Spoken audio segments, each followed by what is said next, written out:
और इस वक्त की बड़ी खबर, आम आदमी को एक बड़ी राहत आरबीआई ने दी है क्योंकि रेपो रेट में 0.25% की कटौती की गई है। आरबीआई ने कुछ देर पहले ही इसका ऐलान किया है और इसका मतलब ये हुआ कि जो आपकी जो ईएमआई है वो घटने जा रही है। वैसे आपको बता दें कि बीते दो जो बैठक हुई थी आरबीआई की, उसमें रेपो रेट 5.50% को बरकरार रखा गया था, लेकिन इस बार आरबीआई यानी रिजर्व बैंक ऑफ इंडिया ने रेपो रेट में कटौती की है और इसके साथ ही आम लोगों को बड़ी राहत इसके जरिए मिलने जा रही है। आगे इस वीडियो में बताएंगे कि कैसे ये राहत आपको मिलने जा रही है, लेकिन अभी के लिए खबर ये है कि 0.25% की कटौती की गई है। इसका मतलब ये हुआ कि जो आप लोन चुका रहे हैं उसका जो लोन की जो किस्त है उसमें मामूली सी अब गिरावट देखने को मिलेगी। तो आरबीआई ने आम आदमी को एक बड़ी राहत दी है। रिजर्व बैंक ऑफ इंडिया ने रेपो रेट में जो कटौती की है, इसका जो सीधा असर है आपके लोन की ईएमआई पर पड़ने जा रहा है।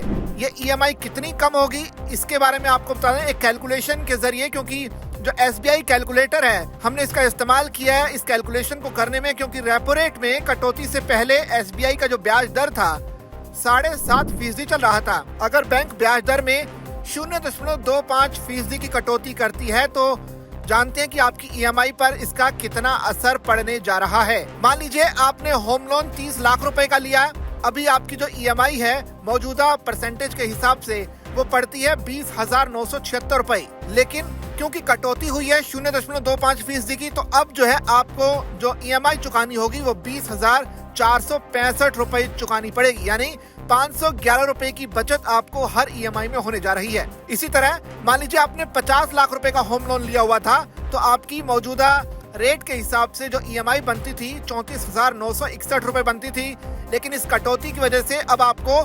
34,109 रुपए चुकाने होंगे, यानी 852 रुपए की बचत आपको होने जा रही है।